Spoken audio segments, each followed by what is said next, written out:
Why do 85% of people hate their jobs but still spend their entire lives working hoping to retire at 65? Have you ever stopped to ask yourself if this path even makes sense? So we've all been told the same story. If you go to school, get a good job, work for 40 years, and then finally you can enjoy your life. But what if that story isn't designed to help you? What if it's designed to keep you chasing something that doesn't really exist? In this video, we're going to talk about why retiring at 65 is a huge mistake, how the American dream actually traps people, and what you can do to start building freedom for yourself right now. So let's take a step back and really think about the so-called American dream. We've all heard it a million times. Go to school, get a job, work hard for decades, and you'll be rewarded with a comfortable life, maybe even some happiness. Who decided that that's the dream? Who actually benefits from following that script? Is this your dream or is it someone else's? So think about your daily life. How many hours a week do you spend working? 40, 50, 60? And what are you working for? A paycheck that's already spoken for before it even hits your bank account. You've got your mortgage, your car payments, your bills, your credit card debt. It's like running on a treadmill that never stops. No matter how hard you run, you're not actually getting anywhere. You're just keeping up. So the reality is, this isn't about freedom. It's about control. It's about keeping you focused on climbing a ladder that someone else built, all while they reap the benefits of your time, your energy, and your life. So sure, you might get a promotion here or there. You might even upgrade your car to a nicer car, or you might get a bigger house. But at what cost? It's not just your money, it's your time. Time is the one thing that you can never get back. Yet we've been conditioned to trade it away for things that we've been told we need. That new phone, the trendy vacation, the designer clothes. It's all designed to keep you spending, to keep you working, to keep you in the cycle. It's not even about the things themselves, it's about what they represent. Society's told you that owning these things makes you successful, but does it?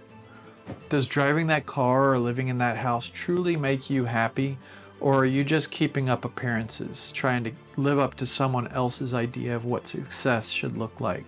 So think about this. If you work for 40 years, maybe more, and then at 65 you finally get to live the life that you want, those 40 years, that's the prime of your life. Those are the years when you have the energy, the ideas, the drive to do something incredible. Yet for most people, those years are spent sitting in a cubicle or grinding away at a job that they don't even like. All for the promise of retirement that may or may not be everything that they've been hoping for.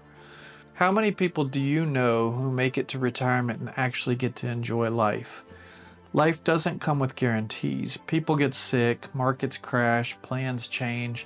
So why are we spending the best years of our life working towards something that might not even happen? The American dream isn't about freedom. It's about keeping you so busy chasing things that you never stop to ask, is this what you actually want? It's about keeping you focused on climbing a ladder, but instead of questioning whether that ladder is even leaning against the right wall. So are you living your dreams or are you living for someone else's? Because if the answer is the latter, it's time to start rethinking what you're working for. You weren't put on this earth just to work, to pay bills and to die. You were made for more, but before you can build something that's better, you have to see the system for what it is. It's a trap and it's designed to keep you working, not living. Have you ever stopped to think about what school actually taught you?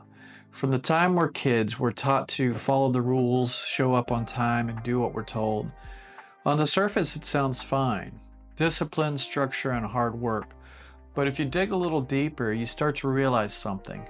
None of it is designed to teach you how to create something for yourself. Schools don't teach you how to manage your money, how to start a business, or how to think outside the box. Instead, they prepare you to be a great employee, to fit into someone else's system, to build someone else's dream, and that's not by accident, it's by design. The same pattern continues in the workplace. You work hard to climb the corporate ladder, but whose ladder is it? Whose dream are you actually building? For most people, it's not their own.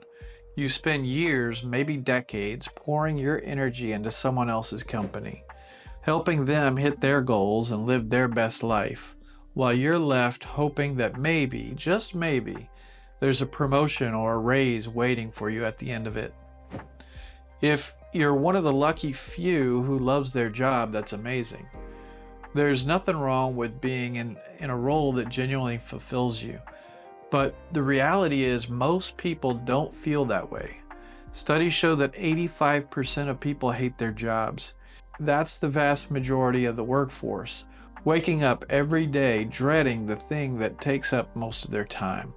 We're trained to believe that this is just how life works, that work is supposed to be hard, draining, and something that you do just to get by. We're taught not to question it, to be grateful for the job that we have, even if it's sucking the life out of us. But what if you weren't meant just to follow the path everyone else is on? What if you were meant to create something for your own? Something that excites you, that gives you purpose, and that allows you to live life on your own terms. The problem is most of us are never taught how to do that. We're not taught to think like creators or innovators. We're taught to think like workers.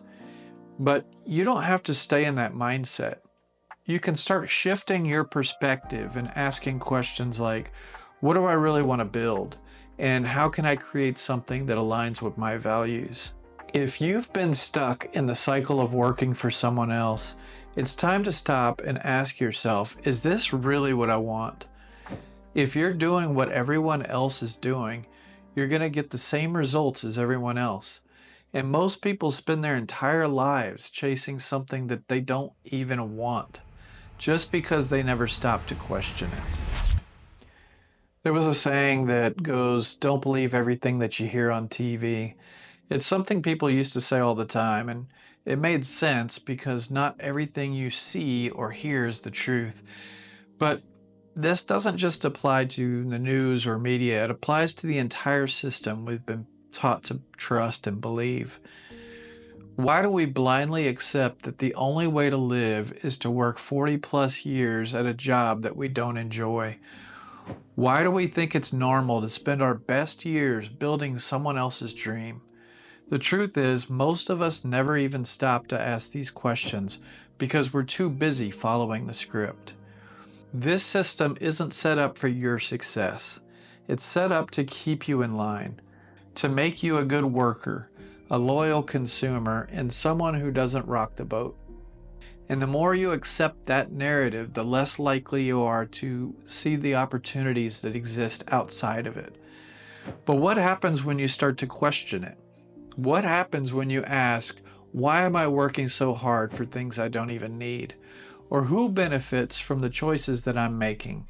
Suddenly, the cracks start to show. You realize that the life that you've been chasing isn't even the life that you want. It's the one that you've been told that you should want. And questioning isn't just about rejecting the system.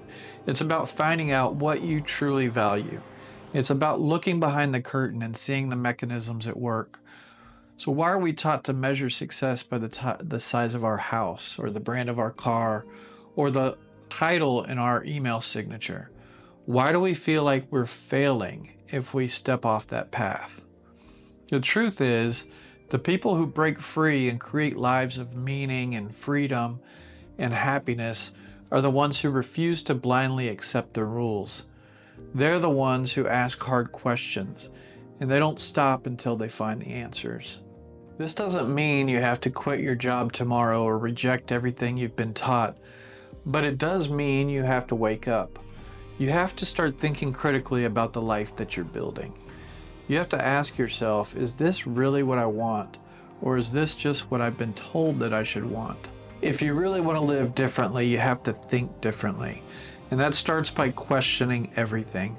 Question the media, question the education system, question the corporate world, question the narrative that says you have to wait until 65 to start living your life.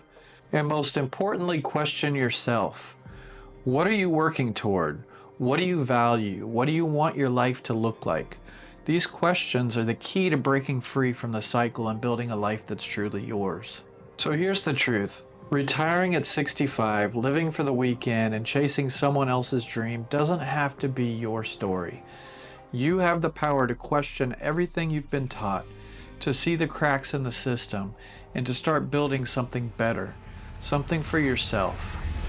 And this isn't easy. It's going to take courage to step off the path that everyone else is on. It's going to take effort to figure out what you really want and how to get there.